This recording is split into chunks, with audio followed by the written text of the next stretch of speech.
Yes, today I'm Krista Karcher, the Public Relations Manager for the Forsyth County Sheriff's Office. Speaking today will be Chief Henry Gray, Captain James Ray, District Attorney Jim O'Neill, and Sheriff Bobby Kimbrough. We do ask that you hold all of your questions until the end, and we will answer those as we are able. And now, Chief Henry Gray. Good afternoon. I'm Chief Henry Gray with the Forsyth County Sheriff's Office. I would like to thank you and welcome you again to this press conference. In keeping the principle of transparency and the integrity of this office, we'd like to bring you an update and a conclusion to the people of this county in reference to the alleged assault that took place at Tanglewood. With that being said, I'd like to introduce Captain James Ray of the Special Investigation Division. He'll be followed by District Attorney Jim O'Neill and later by Sheriff Bobby F. Kimbrough. Thank you. Thank you, Chief. Good afternoon. My name is James Ray, Captain with the Forsyth County Sheriff's Office. On June 30th, 2026, our deputies and investigators responded to Tanglewood Park for a reported sexual assault. As a result of the thorough investigation conducted by our investigators, Ms. Caitlin Bryant Keene was determined to provide investigators with false information during multiple interviews. Due to that, she was charged yesterday on August 6th with felony obstruction with justice and misdemeanor filing false police report. She was taken before a magistrate and given a $50,000 unsecured bond and has a future court date of August 20th, 2026 in courtroom 308 at the Forsyth County Courthouse. I now welcome up Sheriff Bobby Kimbrough.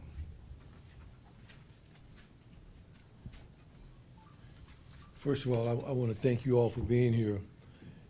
Originally, I was just going to send out a press release updating you as to what happened.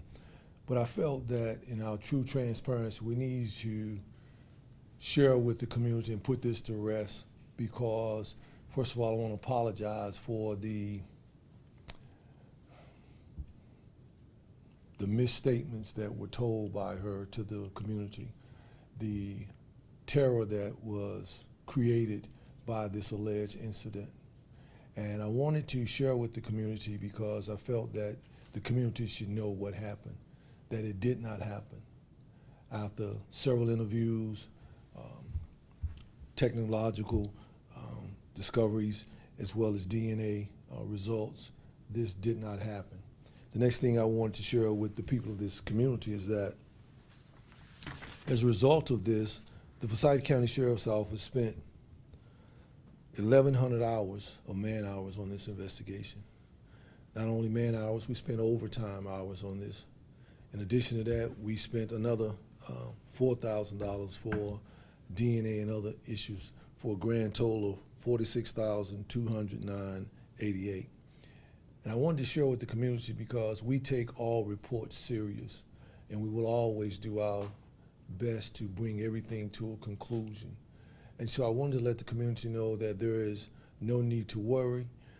There is no masked man or no attacker lurking around in our community out in that part of the county, and that this incident did not happen. And as a result of that, in talking with the district attorney, Mr. Jim O'Neill, we concluded that we had to charge her with this because I felt that it wasn't right. It was wrong to create that kind of fear in our community, not to mention to mislead and to be very distruthful about the whole investigation, because there are people out there who are experienced and have experienced trauma like this, and to allege that you had not experienced it, shame on you. And so with that being said, I'll bring up to the podium Mr. Jim O'Neill. Thank you.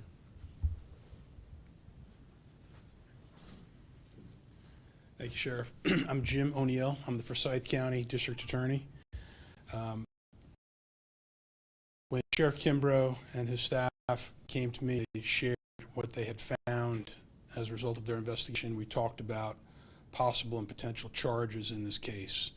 And one of the things we landed on was obstruction of justice. And this was clearly, without commenting on the facts themselves, it was the opinion of the sheriff and his staff that probable cause existed to charge the individual with obstruction of justice. Now, when you look at the crime of obstruction of justice, you can actually, and it becomes a felony when it's done with the purpose to deceive or defraud. And in this case, that's exactly what happened. What I want to say to the community is this is infuriating from my perspective, because there are so many people out there that are victimized, truly victimized, and I do not want this incident and the way it turned out to prevent victims of crime from coming forward. As the sheriff said, they will investigate every single allegation, and they're not worried about what it's costing them or the resources it's costing them. It's what they do. It's what they do every day, and we're grateful for the Sheriff's Department. We're grateful for the City of Winston-Salem, the Police Department.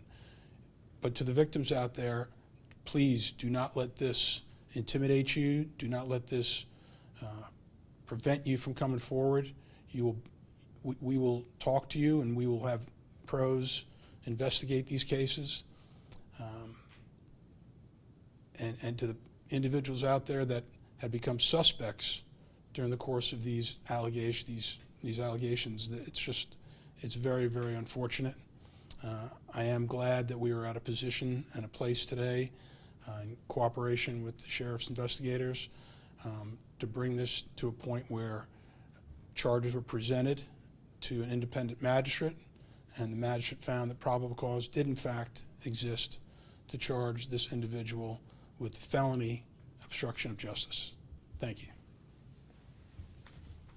And again, before we conclude, I apologize for the community being deceived by this alleged attack, as well as the mental anguish that was created to the community by alleging something like that happened.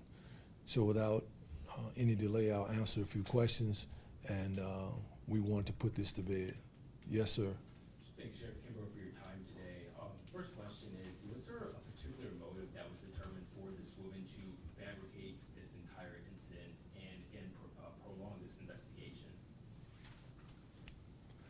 So here's what I'm going to do with that. I'm going to stay away from that. While we know what the motive was, I don't think the motive has any place in this conversation. But what I can tell you was that the motive was wrong. Sheriff, would you say that she was assaulted at all, or did it just not happen point blank, period? What I can tell you is that the assault did not happen the way she told us. What I can tell you is the assault did not happen the way she wanted us to believe it. We scientifically know that her conversation, all the things that we have done to investigate this, not to mention the many different versions of it. We know it did not happen in Tanglewood, and we did know it did not happen the way she had said it happened. So there was an assault, though. It just didn't happen at the park, and it didn't happen the way that she said it happened. Exactly. Got it, thank you. Do you have that spelling of her name as well? So I don't know it, don't want to know it, ma'am. I'm sure you probably can get it from somewhere. I don't even want to say her name. It's very disturbing to me that someone would cause this kind of anguish to our community. We take those kind of reports seriously because, as you saw, the fallout from behind that, people stopped doing their normal activities, they stopped running. It changed everyday life, styles of people. In addition to that, it cost the taxpayers money. Right at $50,000, 46,208, 88. That's $46,000 of the taxpayers' money that was spent on some tomfoolery. Would you say this woman was surprised when she received the charges that she received? I wasn't there when they picked her up last night. I'm sure she had to feel it was coming because, when you know that you're wrong, you know that eventually it's going to be a knock at your door. I mean, it's just a matter of time. Sheriff, did your investigators interview any male suspects in this case at all? We did. And that's why I said I want to apologize to the community for the anguish, the stress, the duress, and the mess that was created from that. Simple. Yes, ma'am. will taxpayers see the impacts of this over $46,000 of money that was wasted for this investigation? You're probably not gonna like my answer, but we probably gonna be over budget again. Because I'm gonna spend it because I'm gonna make sure that the community is safe at any cost. Probably wasn't a good joke, but that's how I felt it. I'm sorry. On the logistical sense, was Miss King booked into the jail, or did she post bond? Secured bond, unsecured, How much?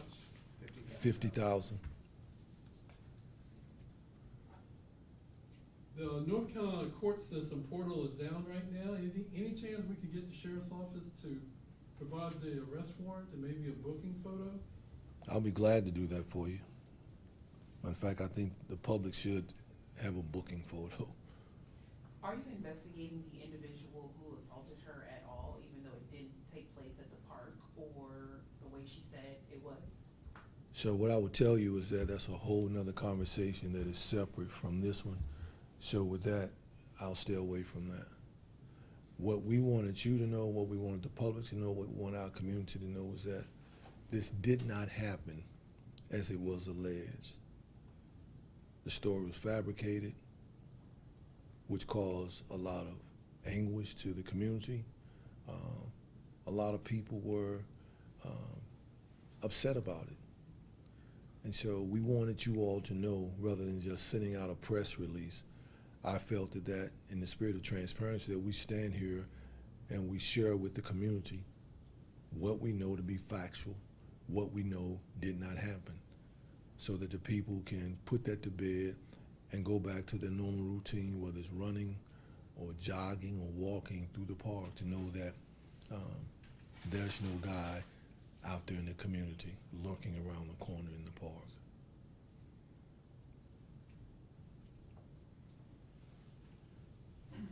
Well, first of all, I appreciate you all. Thank you for coming. And as always, it's good to see you all. Thank you. So how you want me to get that to you, Ms. Haynes? You want me to email it to you? Either, whatever more convenient for you, Sheriff. Sheriff will take care of it. You got it. We'll take care of it. They got you. Thank you.